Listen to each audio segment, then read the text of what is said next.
Hello students, welcome है आप सबका मेरी क्लास में। आज हम करने जा रहे हैं क्लास 10th का चैप्टर तत्वों का आवर्त वर्गीकरण। जैसा कि आपने पिछले लेक्चर में समझा था कि डिफरेंट टाइम्स के ऊपर डिफरेंट साइंटिस्ट के द्वारा तत्वों को अरेंज करने की कोशिश की।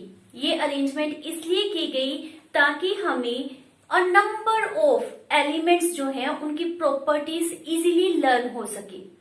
चाहे वो न्यूलैंड का अष्टक था या डोबेराइनर का तिर्यक या मेंडलीव के द्वारा दी गई आवर्त सारणी, सभी में एक कॉमन फैक्टर था कि उन्होंने तत्वों को उनके परमाणु द्रव्यमान के बढ़ते क्रम में अरेंज किया था। मीन्स उन साइंटिस्ट के द्वारा परमाणु द्रव्यमान को as a basic property, as a fundamental property consider किया गया। लेकिन सन 1913 में साइंटिस्ट हेनरी मोजले के द्वारा एक्सप्लेन किया गया कि परमाणु क्रमांक मीन्स जो परमाणु संख्या होती है वह फंडामेंटल प्रॉपर्टी होती है। Means that is more important fundamental property than the द्रव्यमान संख्या। क्लियर? तो हमारे पास उसके बाद मेंडलीव के आवर्त सारणी में चेंजेस की गई और एक नई आधुनिक आवर्त सारणी हमें दी गई। और यह सारणी किसके ऊपर बेस्ड थी? परमाणु संख्या। तो हमारे पास आधुनिक आवर्त नियम क्या कहता है कि तत्वों के जो गुण धर्म है वह उनकी परमाणु संख्या के आवर्त फलन होते हैं। मीन्स जब हम तत्वों को उनके बढ़ते हुए परमाणु संख्या के क्रम में अरेंज करेंगे तो उनमें जो रासायनिक गुण है या भौतिक गुण है वह एक निश्चित अंतराल के बाद दोबारा रिपीट होंगी। मीन्स जो प्रॉपर्टीज होती हैं they are periodic function of their atomic number. और परमाणु संख्या को हम सिंबल Z से रिप्रेजेंट करते हैं।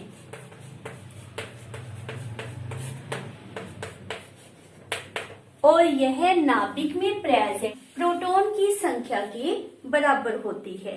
मीन्स यदि हम कह रहे हैं कि कैल्शियम में प्रोटॉन्स 20 है तो इट मीन्स उसकी परमाणु संख्या भी कितनी है?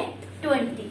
यदि हमें कहा गया है कि आर्गन में परमाणु संख्या 18 है तो इट मीन्स वहां पर 18 प्रोटॉन्स प्रेजेंट होते हैं।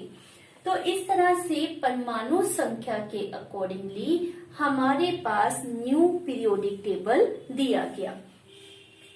हमारे पास न्यू पीरियोडिक टेबल के द्वारा मेंडलीव के पीरियोडिक टेबल में जो कमियां थी उनको भी दूर किया गया। वह किस प्रकार? जैसे कि हमारे पास मेंडलीव के द्वारा कोबाल्ट तथा निकल को जब प्लेस किया गया था तो उन्होंने जो अपना क्राइटेरिया लिया था, तो उन्होंने जो अपना रूल लिया था कि तत्वों को उनके बढ़ते हुए मास नंबर के अकॉर्डिंग रखा जाए, तो यहाँ पर वह रूल ब्रेक करना पड़ा। क्योंकि जो कोबाल्ट है उसका मास नंबर होता है 58.9, निकल का 58.7। तो उन्होंने जिसका मास नंबर अधिक था उसे पहले रखा और जिसका मास नंबर कम था उसे बाद में रखा। मीन्स जो रूल था उसे ब्रेक करना पड़ा। लेकिन कोबाल्ट का एटॉमिक नंबर होता है 27 और निकल का होता है 28। तो न्यू पीरियोडिक टेबल में इनको प्लेस करते समय हमें कोई प्रॉब्लम नहीं आती। सेकेंड वन, आइसोटोप, समस्थानिक, ऐसे परमाणु जो एक ही तत्व से बिलोंग करते हो। मीन्स जिनकी परमाणु संख्या एक जैसी हो लेकिन द्रव्यमान संख्या भिन्न भिन्न हो। जैसे कि क्लोरीन 35 तथा क्लोरीन 37। तो मेंडलीव के लिए समस्थानिकों को प्लेस करना एक बहुत बड़ी चुनौती थी क्योंकि उनका जो पीरियोडिक टेबल था वह द्रव्यमान संख्या पर आधारित था, लेकिन न्यू पीरियोडिक टेबल में इन दोनों को एक ही प्लेस के ऊपर रखा जा सकता है, क्योंकि जो क्लोरीन है उसका एटॉमिक नंबर 17 होता है, वेदर उसका मास नंबर 35 हो या फिर 37, उसको एक ही प्लेस पर न्यू पीरियोडिक टेबल में रखा जाएगा। तो इस प्रकार आइसोटोप की प्लेसमेंट के लिए भी न्यू पीरियोडिक टेबल में कोई प्रॉब्लम नहीं थी। थर्ड वन, मेंडेलीव के पीरियोडिक टेबल में दो तत्वों के बीच कितना डिफरेंस होगा मास नंबर का, यह निश्चित नहीं था।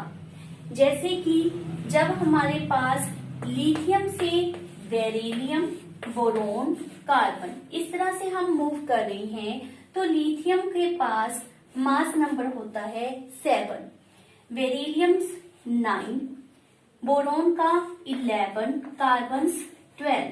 यहीं पर हमारे पास बिटवीन टू एलिमेंट 2 का डिफरेंस है, जैसे कि यहाँ पर, और यहाँ पर कितने का डिफरेंस है 1 का, और कहीं पर 3 का, कहीं पर 4 का। इस तरह से जो दो एलिमेंट के बीच मास नंबर का डिफरेंस है वह कोई फिक्स नहीं था, जिसके कारण यह पता करना मुश्किल था कि इन दो तत्वों के बीच कितने तत्वों की खोज की जा सकती है। लेकिन न्यू पीरियोडिक टेबल में जब हम एक तत्व से दूसरे तत्व तक मूव करते हैं तो सिर्फ एक नंबर से इंक्रीजमेंट आता है, जैसे इसका एटॉमिक नंबर 3, 4, 5, 6 सो ऑन। तो इस तरह से हमारे पास न्यू पीरियोडिक टेबल में दो तत्वों के बीच एक निश्चित अंतराल प्रेजेंट है। As well as new periodic table में मेटल्स को अलग रखा गया है तथा नॉन मेटल को अलग से प्लेस किया गया है, तो जिसके कारण यहाँ पर उनकी प्रॉपर्टीज को लर्न करना बहुत इजी हो जाता है। तो ये मेंडेलीव की जो टेबल में कमियां थी, न्यू पीरियोडिक टेबल के द्वारा उन्हें दूर किया गया। कह सकते हैं कि यह न्यू पीरियोडिक टेबल में प्रेजेंट विशेषताएं हैं। न्यू पीरियोडिक टेबल में एक छोटी सी कमी है, that is hydrogen placement. Hydrogen एक ऐसा एलिमेंट है जिसके गुण ग्रुप 1 से तथा ग्रुप 17 से इन दोनों समूहों के साथ मैच करते हैं, तो इसको 1 ग्रुप में भी रखा जा सकता है, as well as in the 17 group भी हम इसको प्लेस कर सकते हैं। तो इस प्रकार से इसकी पोजीशन को लेकर अनिश्चितता अभी तक बनी हुई है। पीरियोडिक टेबल में हमारे पास दो तरह की लाइंस रिप्रेजेंट की गई हैं, horizontal lines and vertical lines.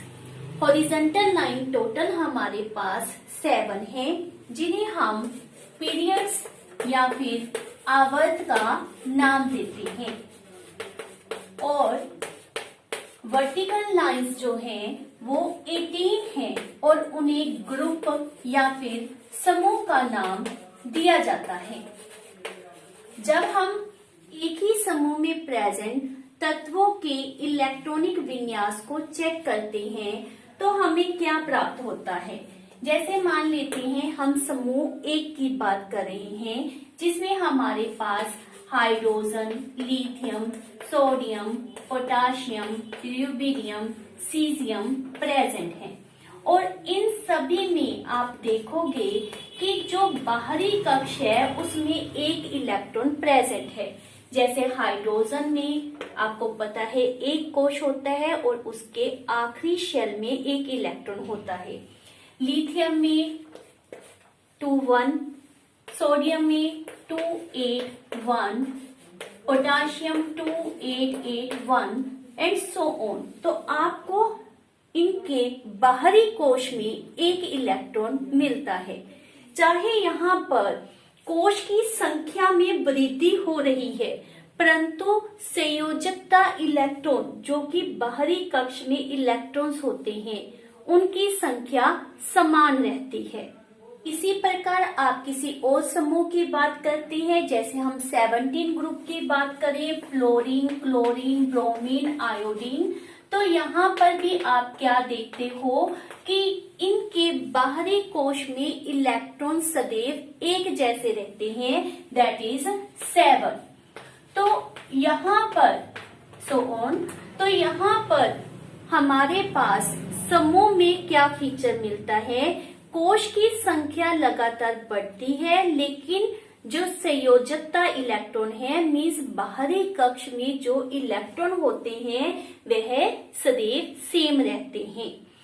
लेकिन जब हम आवर्त की बात करते हैं, जैसे कि मान लेते हैं हम सेकंड आवर्त को ले लेते हैं, उसमें हमारे पास कौन कौन से एलिमेंट प्रेजेंट है, lithium, beryllium, boron, carbon, nitrogen, oxygen, fluorine and neon. इन सभी में जब आप लीथे लेकर नियोन तक मूव करते हो तो कोश की संख्या सेम रहती है, लेकिन बाहरी कक्ष में जो संयोजकता इलेक्ट्रॉन है वह लगातार इंक्रीज होते जाते हैं। जैसे कि यहाँ पर हमारे पास इलेक्ट्रॉनिक विन्यास क्या है, 2-1, इसमें 2-2, 2-3, 2-4, 2-5, 2-6, 2-7, 2-8। क्लियर? एटॉमिक नंबर 3, 4, 5, 6, 7, 8, 9, 10, तो उसी अकॉर्डिंगली यह हमारे पास इनमें इलेक्ट्रॉनिक विन्यास आता है। तो हमारे पास सभी में कितने कोश प्रेजेंट है, 2, लेकिन जो बाहरी कक्ष में इलेक्ट्रॉन है वह पर स्टेप इंक्रीज हो रहे हैं। तो आवर्त में कोश की संख्या समान रहती है, लेकिन जो बाहरी कक्ष में इलेक्ट्रॉन है उसमें इंक्रीजमेंट आती है। लेकिन समूह में कोश की संख्या बढ़ती है, जबकि बाहरी कक्ष में प्रेजेंट इलेक्ट्रॉन की संख्या समान रहती है। इसीलिए एक ही समूह में आने वाले जितने भी तत्व होते हैं उनके गुण बार बार रिपीट होते हैं, उनके गुण आपस में मैच करते हैं। प्रत्येक आवर्त जो होता है वह एक नए कोश से स्टार्ट होता है, और एक कोश में कितने इलेक्ट्रॉन होते हैं वही डिसाइड करते हैं कि दिए गए आवर्त में कितने तत्व प्रेजेंट होंगे। तो पास एक कोश में कितने इलेक्ट्रॉन होते हैं उसको हम एक फार्मूले से कैलकुलेट कर सकते हैं। वह फार्मूला हमारे पास क्या है, तो कोश जो होता है उसको हम लेट्स सपोज n से रिप्रेजेंट करते हैं। हमारे पास फार्मूला है 2n²। मान लेते हैं कोश 1, तो उसमें हमारे पास इलेक्ट्रॉन्स कितने प्रेजेंट होंगे, 2 1² मीन्स 2 इलेक्ट्रॉन। तो इट मीन्स जो हमारे पास प्रथम आवर्त होगा उसमें कितने एलिमेंट या तत्व प्रेजेंट होंगे, 2। इसी प्रकार से यदि हम कोश 2 की बात करते हैं तो उसमें इलेक्ट्रॉन कितने होंगे, 2 दैट मीन्स हमारे पास 8। तो इट मीन्स जो सेकेंड आवर्त होगा जैसा कि अभी हमने किया था उसमें कितने तत्व प्रेजेंट होंगे, दैट इज 8। यदि कोश 3 की बात करते हैं, अब यह ध्यान से समझिए, तो इलेक्ट्रॉन्स उसमें कितने होते हैं, 2 3² दैट मीन्स 18। लेकिन जो बाहरी कोश होता है उसमें 8 से अधिक इलेक्ट्रॉन नहीं आ सकते, इसलिए जो आवर्त 3 है उसमें आपको मैक्सिमम 8 तत्व ही मिलेंगे, क्योंकि बाहरी कोश में 8 से इलेक्ट्रॉन अधिक नहीं हो सकते। तो इस प्रकार से आपके पास एक आवर्त में कितने तत्व प्रेजेंट होते हैं आप इस तरह से कैलकुलेट कर सकते हो। नेक्स्ट है हमारे पास आधुनिक आवर्त सारणी की प्रवृत्ति, मीन्स उसके जो गुण है वह आवर्त में तथा समूह में किस प्रकार से बदलते हैं। तो सबसे पहले हम डिस्कस करते हैं संयोजकता। संयोजकता जैसे कि आप जानते हैं किस पर डिपेंड करती है, बाहरी कोश में प्रेजेंट इलेक्ट्रॉन्स के ऊपर।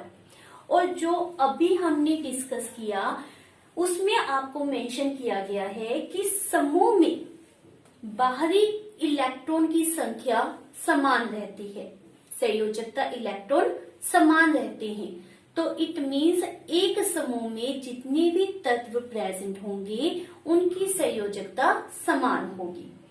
यदि हम बात करते हैं फर्स्ट ग्रुप की, जिसमें हमारे पास hydrogen, lithium, sodium, potassium, so on element present हैं। अगर आपको ओनली हाइड्रोजन के बारे में ही नॉलेज है कि उसके बाहरी कोश में एक इलेक्ट्रॉन है, तो इट मीन्स इन सभी में भी क्या होगा, उनके बाहरी कोश में एक इलेक्ट्रॉन प्रेजेंट होगा। जैसे कि यहाँ पर हमारे पास एटॉमिक होता है, यहाँ पर एटॉमिक नंबर 11 होता है और यहाँ पर एटॉमिक नंबर 19 होता है।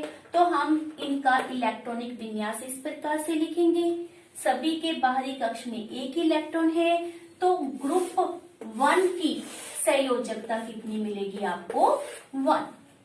क्लियर। इसी प्रकार से आप किसी भी समूह के लिए मेंशन कर सकते हो कि यदि आपके पास किसी एक तत्व के बाहरी इलेक्ट्रॉन के बारे में नॉलेज है, तो आप उस ग्रुप में प्रेजेंट सभी एलिमेंट की संयोजकता मेंशन कर सकते हो।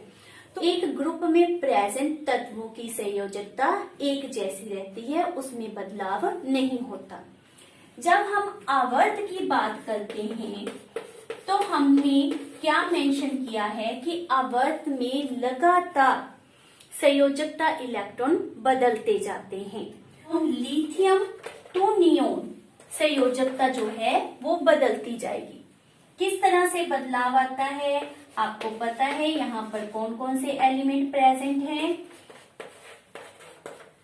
तो इसमें हमारे पास संयोजकता कितनी होती है, 1, जैसे अभी मेंशन किया।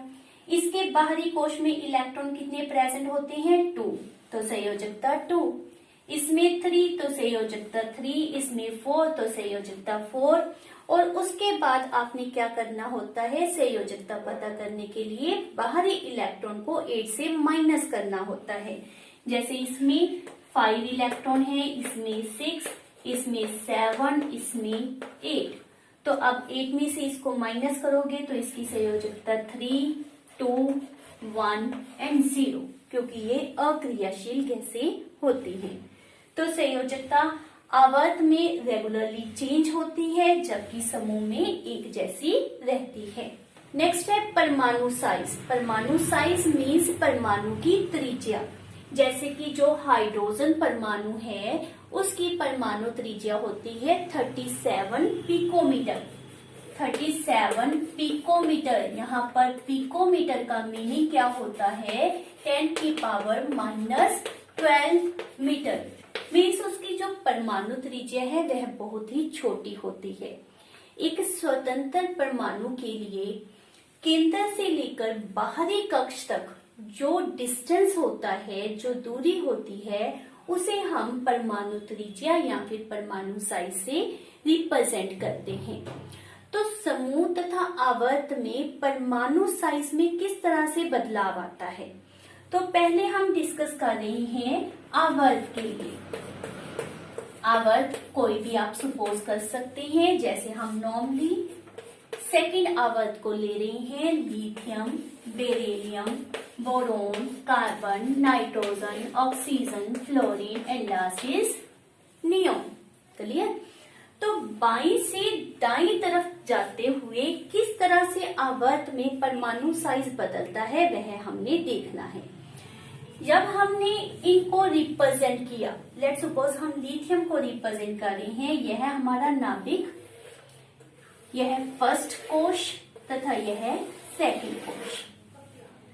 लिथियम में एटॉमिक नंबर होता है 3, तो इट मीन्स आंतरिक कोश में 2 इलेक्ट्रॉन है और बाहरी कोश में 1। बेरिलियम में यहाँ पर 2 इलेक्ट्रॉन हो जाएंगे, 3, 4, 5, 6 सो ऑन। जैसे हम फ्लोरीन तक पहुंच जाते हैं तो हमारे पास एटॉमिक नंबर होता है 9 to 7। मीन्स आंतरिक कोश में वही 2 इलेक्ट्रॉन और बाहरी कोश में इलेक्ट्रॉन कितने हो जाएंगे, 7, 4, 5, 6 एंड 7। तो तो देखने में हमें क्या अपीयर होता है कि साइज एक जैसा है क्योंकि कोश की संख्या एक जैसी है, परंतु ऐसा नहीं है।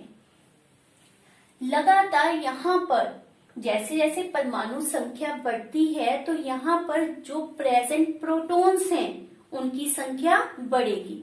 तो यहाँ पर जो नाभिक में आवेश है, पॉजिटिव आवेश होता है, वह लगातार बढ़ रहा है, जिसके कारण वह बाहरी इलेक्ट्रॉन को अपनी तरफ खींचना शुरू कर देगा विद मोर पावर। जैसे जैसे यहाँ पर आवेश बढ़ेगा वैसे वैसे उसकी बाहरी इलेक्ट्रॉन को अपनी तरफ खींचने की जो पावर है वह भी बढ़ जाएगी। रिजल्ट क्या होगा कि इसका जो क्लाउड होगा वह अंदर की तरफ खींचा जाएगा, जिसके कारण साइज डिक्रीज हो जाएगा। चाहे कोश की संख्या सेम है, लेकिन जैसे जैसे इलेक्ट्रॉन बढ़ेगा उस तरह से नाभिक में आवेश, पॉजिटिव आवेश बढ़ जाता है और वह बाहरी इलेक्ट्रॉन को पूरी पावर से स्ट्रॉन्गली खींचता है, जिसके कारण उसका साइज डिक्रीज हो जाएगा। मीन्स जब आप बाईं से दाईं तरफ मूव करते हो तो साइज जो होता है वह डिक्रीज होगा कि नाभिकीय आवेश जो है वह लगातार बढ़ रहा है। परंतु जब हम समूह की बात करते हैं तो समूह के लिए हम फर्स्ट समूह को ले लेते हैं। उसमें हमारे पास क्या प्रेजेंट है? लिथियम, उसके बाद फर्स्ट वन हाइड्रोजन होता है, उसके बाद लिथियम, देन सोडियम, पोटाशियम। तो लिथियम को हमने दिखाया हुआ है, इससे नेक्स्ट सोडियम को हम रिप्रेजेंट कर रही हैं, जिसका एटॉमिक नंबर कितना होता है? 11। तो यहां पर पॉजिटिव न्यूक्लियस, उसके बाद फर्स्ट कोश में 2 इलेक्ट्रॉन, नेक्स्ट में आपके पास 8 इलेक्ट्रॉन और उससे नेक्स्ट में 1 इलेक्ट्रॉन। इस तरह से हम पोटाशियम के लिए रिप्रेजेंट करेंगे, उसमें एक कोश हमारे पास और आ जाएगा। तो जब आप समूह में ऊपर से नीचे की तरफ मूव कर रहे हो तो लगातार कोश की संख्या इंक्रीज हो रही है और ये आपको नजर भी आ रहा है कि साइज बढ़ रहा है। चाहे यहाँ पर आवेश बढ़ रहा है, लेकिन आवेश में उतना इंक्रीजमेंट नहीं आता जितना कि कोश की संख्या बढ़ने से साइज बढ़ जाता है, जिसके कारण बाहरी इलेक्ट्रॉन तथा नाभिक के बीच में दूरी बढ़ गई। अब वह अधिक पावर से बाहरी इलेक्ट्रॉन को नहीं खींच सकेगा और साइज क्या हो जाएगा? इंक्रीज। इट मीन्स जब हम समूह में मूव करते हैं तो यहाँ पर आपने प्रभावी नाभिकीय आवेश को लेना है। मीनिंग क्या होता है कि ये होता है नाभिकीय आवेश। जब आपके पास आंतरिक कोशों की संख्या बढ़ती जाती है तो उसे हम कहते हैं स्क्रीनिंग इफेक्ट, और उसको जब आप नाभिक आवेश में से, न्यूक्लियर चार्ज में से माइनस कर देते हो तो आपके पास आता है इफेक्टिव न्यूक्लियर चार्ज, मीन्स प्रभावी नाभिकीय आवेश। तो यहाँ पर प्रभावी नाभिकीय आवेश कम है, जिसके कारण साइज रेगुलरली बढ़ रहा है। तो हमारे पास आवर्त में जब हम मूव करते हैं तो साइज रेगुलरली क्या होगा? डिक्रीज, कम होता जाएगा। और समूह में जब हम मूव करते हैं तो जो साइज है वह रेगुलरली इंक्रीज होता जाएगा, मीन्स बढ़ता जाएगा। तो यह है आवर्त सारणी में किस प्रकार से परमाणु साइज में बदलाव आता है। नेक्स्ट हमारे पास है धात्विक तथा अधात्विक गुण। के पास आवर्त सारणी में बाईं तरफ कौन कौन से एलिमेंट प्रेजेंट हैं? Like lithium, sodium, potassium, magnesium. तो ये हमारे पास क्या होती हैं? मेटल्स, धातु। और दाईं तरफ हमारे पास क्या प्रेजेंट है? Like the sulphur, chlorine, oxygen, fluorine. तो ये क्या है? गैसेस होते हैं और ये अधातुएं होती हैं। तो क्या हम ऑब्जर्व कर रहे हैं कि बाईं से दाईं तरफ जब हम जा रहे हैं तो धात्विक गुणधर्म कम होते जाते हैं, अधातु के गुणधर्म बढ़ते जाते हैं। आवर्त सारणी में बाईं तरफ हमारे पास मेटल्स हैं और दाईं तरफ हमारे पास क्या होते हैं, नॉन मेटल्स। और इन दोनों को सेपरेट किया जाता है विद दिस लाइन, जो आपके पास सीढ़ी की तरह यह लाइन रिप्रेजेंट की गई है। यहाँ पर ऐसे एलिमेंट प्रेजेंट होते हैं जो दोनों गुणधर्म को शो करते हैं, मीन्स उनमें मेटल के भी गुण होते हैं और नॉन मेटल के भी, और उन्हें हम क्या नाम देते हैं, उपधातु का। क्या कहा जाता है, उपधातु या फिर मेटेलॉइड्स। और यह हमारे पास कौन कौन से हैं, boron, silicon, germanium, arsenic, antimony, tellurium and polonium. तो यह हमारे पास उपधातुएं प्रेजेंट हैं जिनमें दोनों तरह के करैक्टर पाए जाते हैं, metal as well as non metal. Third lesson में हमने आबंध बनाने के बारे में पढ़ा था, मीन्स कुछ एलिमेंट बॉन्डिंग करने के लिए इलेक्ट्रॉन का त्याग करते हैं और कुछ बॉन्डिंग करने के लिए इलेक्ट्रॉन को गेन करते हैं। तो कौन से एलिमेंट हैं जो इजीली इलेक्ट्रॉन को लॉस कर सकते हैं, इजीली इलेक्ट्रॉन को त्याग सकते हैं, और कौन से ऐसे एलिमेंट हैं जो इजीली इलेक्ट्रॉन को गेन कर सकते हैं, उनमें इस तरह की प्रवृत्ति क्यों होती है, अब हम उनके बारे में डिस्कस कर रहे हैं। तो बेटा हमारे पास जो मेटल्स होती हैं, मेटल्स में इलेक्ट्रॉन त्यागने का गुण होता है। क्यों होता है, जैसे कि हमने किसी भी मेटल को मेंशन कर लिया, लाइक लिथियम, सोडियम, पोटाशियम, तो इनके बारे में अभी आपने पढ़ा कि अपने आवर्त में सबसे बड़ा साइज, आवर्त सारणी में जब आप आवर्त में बाईं से दाईं तरफ मूव करते हो तो हमने क्या रेफर किया था, साइज कम होता है। तो इनका अपने आवर्त में साइज सबसे बड़ा है। एज ए रिजल्ट इनमें जो आखिरी इलेक्ट्रॉन प्रेजेंट होता है वह इजीली बाहर निकल सकता है, क्योंकि उसके ऊपर नाभिकीय आवेश कम होता है in comparison to other element जो इनके आवर्त में प्रेजेंट है। तो ये अपने बाहरी इलेक्ट्रॉन को इजीली लॉस कर सकते हैं। अगर ये इलेक्ट्रॉन को लॉस कर सकते हैं तो इनके ऊपर चार्ज क्या आएगा, पॉजिटिव, मीन्स यह विद्युत धनात्मक होंगे, like lithium positive, sodium positive, potassium positive and so on. तो हमारे पास आवर्त सारणी में जब हम बाईं से दाईं तरफ मूव करते हैं तो साइज कम होता जाता है, जिसके कारण इलेक्ट्रॉन के बाहर निकलने की पॉसिबिलिटी भी कम होती जाएगी, उनके ऊपर आकर्षण बल बढ़ता जाएगा। तो यहाँ पर आवर्त सारणी में विद्युत धनात्मक जो गुण है वह रेगुलरली डिक्रीज होता जाता है, परंतु जब आप समूह में मूव करते हो तो साइज लगातार बढ़ रहा है, जिसके कारण बाहरी इलेक्ट्रॉन तथा नाभिक के बीच जो आकर्षण बल है वह कम होता जाएगा और इलेक्ट्रॉन आसानी से बाहर निकल सकता है, जिसके कारण विद्युत धनात्मक करैक्टर जो है वो रेगुलरली इंक्रीज होगा। तो समूह में हमारे पास ऐदर मेटेलिक करैक्टर है या फिर विद्युत धनात्मक करैक्टर है वो इंक्रीज होगा, और आवर्त में हमारे पास मेटेलिक करैक्टर जो होता है वह डिक्रीज होता है, या कह लो विद्युत धनात्मक करैक्टर डिक्रीज होगा, और विद्युत ऋणात्मक करैक्टर क्या होगा, इंक्रीज।